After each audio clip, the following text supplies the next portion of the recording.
Hello, lovelies. It's the team over at Wedding Planning Resources, and welcome to another episode of Wedding Wednesday Q&A, where we answer your wedding questions. Today's question is from Nima, and she asks, I'm starting to feel overwhelmed with this whole wedding planning. What should I do? Thank you for this question, Nima. We'd love to help you out. For sure, we all go through moments of overwhelm. Wedding stress in general can be expected to some degree.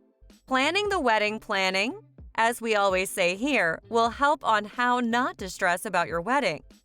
Before we start discussing what to do if you feel overwhelmed while wedding planning, it's essential to note that if you feel like you're going through significant and prolonged anxiety, stress, or overwhelm, please seek professional help as soon as possible.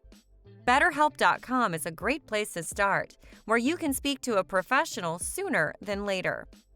Speaking to a professional wedding planner or coordinator will also help you in finding your focus and footing as you go deeper into wedding planning.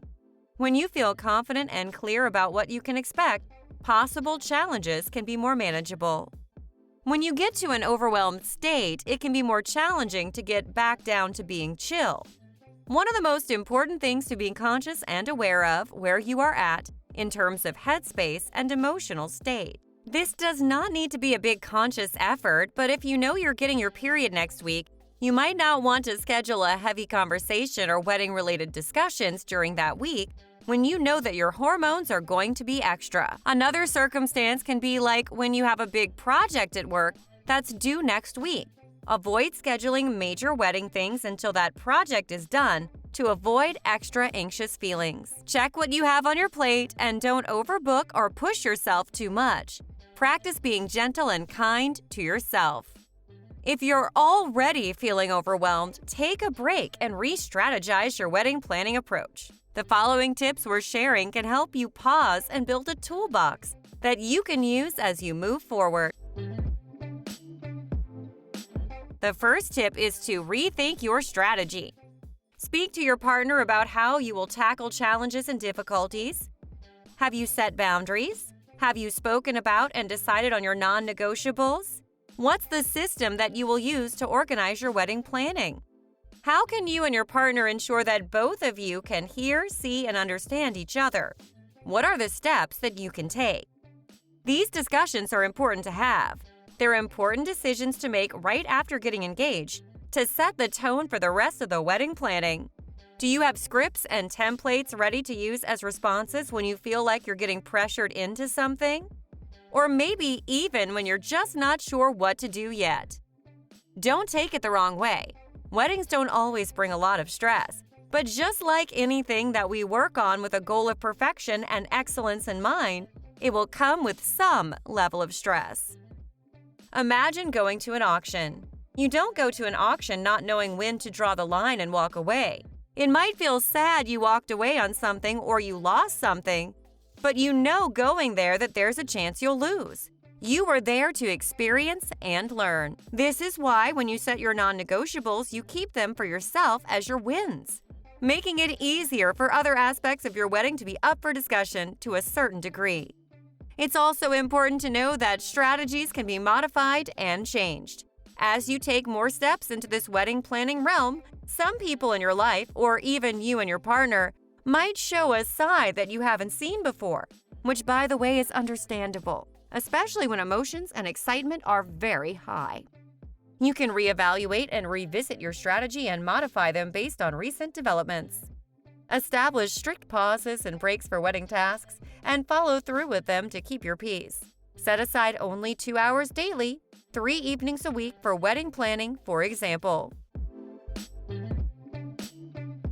The second tip is to be conscious of your triggers. What makes you defensive? What ticks you off? Are there sensitive parts of the wedding planning that you're dreading talking about? Is it about money? Is it about style, design, traditions, estranged relationships? All your feelings are valid. Standing up for yourself is great. Being honest with your triggers will help you navigate situations and be less defensive when they come up. If you're discussing family conflicts, prepping yourself and your partner will put you in a prepared state. provide a safe space for a kind and compassionate discussion. That does not mean that you have to give in to everything that's requested of you, but when you go into a conversation with a kind and compassionate mind, you can let the other person feel heard. You're welcome not to attend arguments that you're invited to, but you can use kind words to decline, or you can also show up and watch the thoughts float around. When you see these thoughts floating around, you won't feel the need to react to them. Rather, you can use your templated kind responses to keep you cool and calm. The last tip on the list is to decide how many cooks are welcome in the kitchen. When you're planning your wedding, who gets to come to the dress fitting? Who gets to help you and your partner decide on the food? We understand there are things that maybe you'll have to accept that certain people will just have to be there, and there's not much you can do about it. This is where you go back to creating a strategy before embarking on your wedding planning journey. Planning wedding meetings or appointments with your people, like the ones that actually get you and can respectively support you and create a bridge to help with gaps that might come up, will help you navigate challenging situations. When you have people around you that make you feel safe, seen, and heard, you will feel more confident to tackle overwhelm and challenges. There you are, lovelies! Tips on how to deal with wedding planning overwhelm. We linked your free wedding planning kit in the description, so don't forget to download it before you go. And as always, we're here to inspire you to celebrate life and love. Until next time, lovelies, bye!